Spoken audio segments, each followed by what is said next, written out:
अब हम 16वें सूत्र पे चलते हैं, क्योंकि वैराग्य की व्याख्या कर रहे हैं महर्षि पतंजलि, तो वैराग्य को अधूरा नहीं बताएंगे। वैराग्य की एक स्थिति बताई है, लेकिन वैराग्य केवल इतना ही नहीं है। यह तो एक सामान्य स्थिति वैराग्य की बताई है। जो सामान्य है वह भी जो सांसारिक लोग हैं उनकी दृष्टि से वो भी बहुत ऊंची स्थिति है। वहां तक पहुंचने के लिए एड़ी से चोटी तक का जोर लगता है व्यक्ति का। लेकिन वह स्थिति जो वैराग्य की बता चुके, जिसको वशीकार संज्ञा कहा, मन पर पूर्ण अधिकार की अनुभूति, वह भी नीची स्थिति है, उससे भी ऊंची स्थिति और है। उसके लिए महर्षि पतंजलि सूत्र में बता रहे हैं, तत्परम पुरुष ख्यातेर गुण वैतृष्ण्यम। यह 16वां सूत्र है।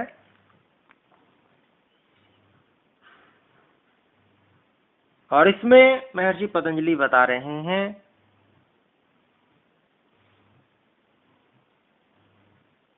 कि जो वैराग्य बताया उससे भी परम ऊंचा वाला, उससे भी ऊंचा वाला एक और वैराग्य है। और वो कैसा है? पुरुष ख्याते है, पुरुष के विषय में ज्ञान हो जाने वाला, कराने वाला।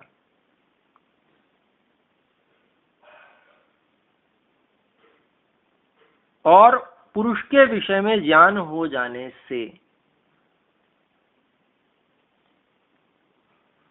गुण वैतृष्ण्यम, जो सत्व रज तम इत्यादि जो गुण हैं, इनके जो प्रभाव हैं चित्त पे, इन सब से वितृष्णा हो जाती है। अर्थात सत्व गुण जो स्थिति बनाकर रखने के लिए पहले प्रयास विशेष कर रहा था और वो रहने लगी थी, उस सत्व प्रधान स्थिति से भी वैराग्य, विरक्ति हो जाती है। ये ऊंचा वाला वैराग्य है। इस वैराग्य को बताते हुए महर्षि व्यास जी बता रहे हैं भाष्य में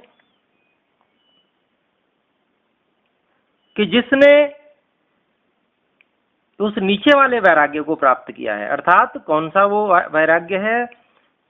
देखे हुए सुने हुए जो विषय हैं, उन विषयों के दोषों को देखने वाला जो विरक्त पुरुष है, उसी वैराग्य के अभ्यास करने से, उससे जो विवेक होता है, उससे जो विवेक में और शुद्धि होती है। विवेक मतलब विवेक ज्ञान का अभिप्राय हुआ जो यथार्थ ज्ञान है, संसार के विषय में, अपने विषय में, ईश्वर के विषय में जो विवेक और शुद्ध होता जाता है, जो यथार्थ ज्ञान और अधिक ऊंचे स्तर का होता जाता है, उस विवेक ज्ञान के अभ्यास से जो बुद्धि है वह और भी अधिक शुद्ध होती जाती है। बुद्धि शुद्ध होने का अभिप्राय क्या है? जो यथार्थ ज्ञान की अधिक से अधिक स्पष्टता होती जाती है, तो निर्णयों में भी और अधिक प्रबलता आती जाती है, दृढ़ता आती जाती है। तो निर्णयों में जो दृढ़ता आ रही है वही क्या है? बुद्धि की सर्वोत्तम स्थिति है। जितना जितना यथार्थ ज्ञान को व्यक्ति समझता चला जाएगा, उतना दृढ़ होता जाएगा उसकी मान्यताएं। और जो स्वाध्याय करके जो ऋषियों की बातें और ईश्वर की वेद से बातें प्राप्त हो रही हैं, उनका उसको साक्षात्कार होता जा रहा है संसार में। और साक्षात्कार होते जाने से बुद्धि में उस ज्ञान की स्पष्टता बढ़ती चली जा रही है। वो तत्व ज्ञान है, यथार्थ ज्ञान है। और जब यथार्थ ज्ञान की स्पष्टता बढ़ती जा रही है तो बुद्धि जो निर्णय कर रही है उसमें दृढ़ता और अधिक बढ़ती चली जा रही है। यही बात बुद्धि के विषय में यहाँ कही गई है कि वो जो शोधन होता चला जा रहा है ज्ञान का, विवेक शुद्ध और शुद्ध होते हुए उस विवेक से जो रंगी हुई बुद्धि है, अर्थात उससे जो प्रभावित हुई बुद्धि है, वह बुद्धि व्यक्त और अव्यक्त सभी प्रकार के सांसारिक गुणों से विरक्त हो जाती है। सांसारिक शब्द इसलिए प्रयोग किया, प्रकृति के गुणों से, क्योंकि प्रकृति सत्वरज तम के रूप में है और सारा संसार इसी सत्वरज तम से मिलकर बना हुआ है। इसीलिए प्रकाश, क्रिया और स्थितिशील है।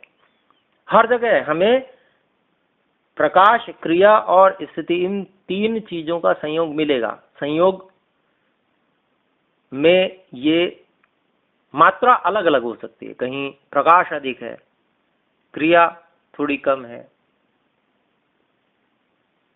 और स्थिति बहुत कम है। कहीं पर स्थिति बहुत अधिक है, प्रकाश बहुत ही कम है, अंधकार जैसा ही लगता है, गति भी कम है। इस प्रकार के पूरे संसार की हर वस्तु में ये संयोग मिलेंगे। हर वस्तु में, चित्त से लेकर बुद्धि से लेकर हर वस्तु, इस कोई भी वस्तु, सूक्ष्मतम वस्तु भी इन तीन बातों से, तीन चीजों से, तीन गुणों से रहित है ही नहीं। तो जब व्यक्ति का सर्वोच्च ज्ञान प्रकट होता है, अब ये शब्दों का प्रयोग ऐसा करना पड़ रहा है, ये कोई शब्द यूं कहते हो नहीं है कोई चीज प्रकट हो रही हो, ऐसा विकल्प वृत्ति में मत चले जाना। अभिप्राय ये है कि जब उस उत्कृष्टतम ज्ञान को व्यक्ति अनुभव करता है, तो उस स्थिति में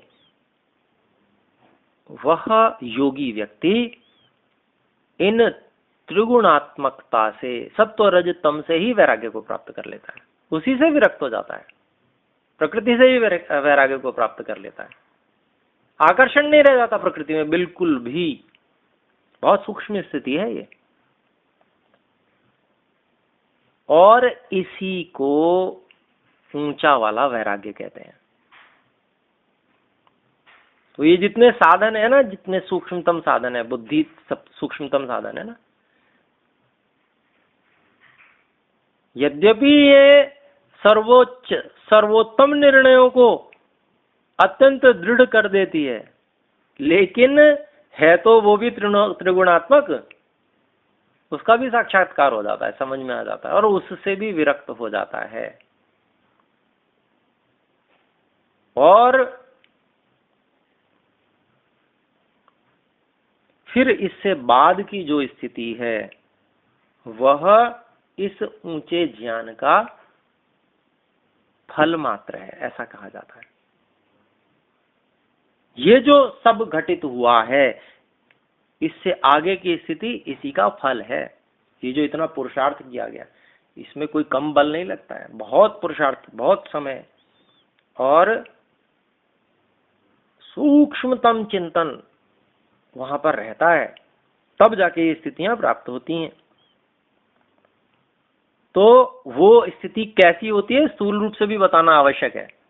उस स्थिति में योगी कैसा मानता है, जब ये स्थिति का उदय हो जाता है तो योगी इस स्थिति को प्राप्त करके सर्वोत्तम ज्ञान की, सर्वोत्कृष्ट ज्ञान की अवस्था को प्राप्त करके ऐसा मानता है, प्राप्तम प्रापणीयम, कि मैंने जो पाना था सो पा लिया।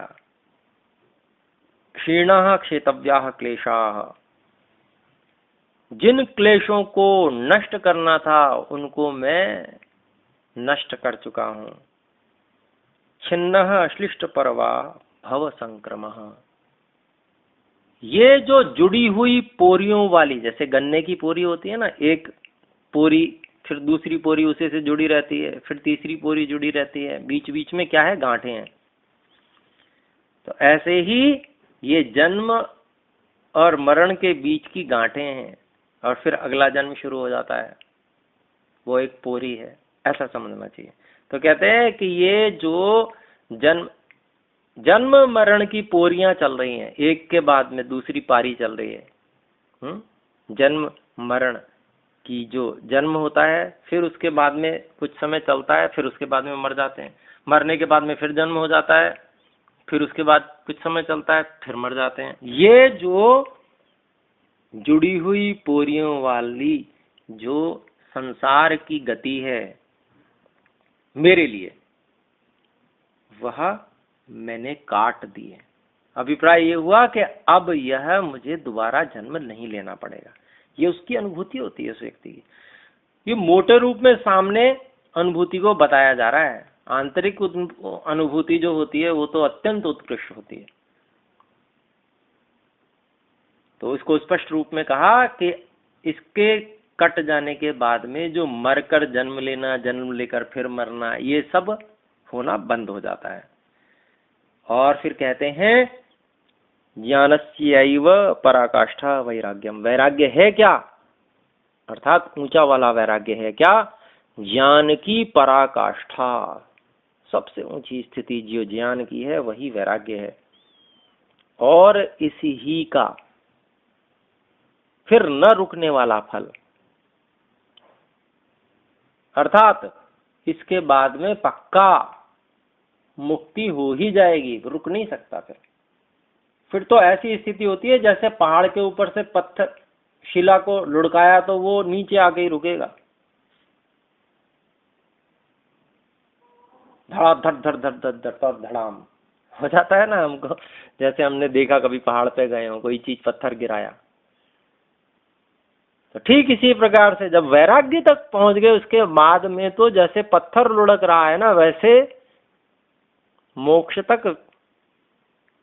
गति होती चली जाती है, क्योंकि वहां फिर ईश्वर की सहायता विशेष रूप से प्राप्त होनी प्रारंभ हो जाती है। तो ये मेहनत जो अपर वैराग्य और पर वैराग्य, पीछे वाले को हमने अपर इसलिए कह दिया गया, वैसे तो कहा नहीं गया है उसे वैराग्य अपर, लेकिन ये पर है, तत्परम, ये पर वैराग्य, ऊंचा वैराग्य है। तो दूसरा अपने आप अपर हो गया, इससे नीचे वाला वैराग्य हो गया। इसलिए तो पर वैराग्य तक घोर पुरुषार्थ, मतलब जिसको कहेंगे ना कि एड़ी से चोटी तक का बल लगाना, जोर लगाना,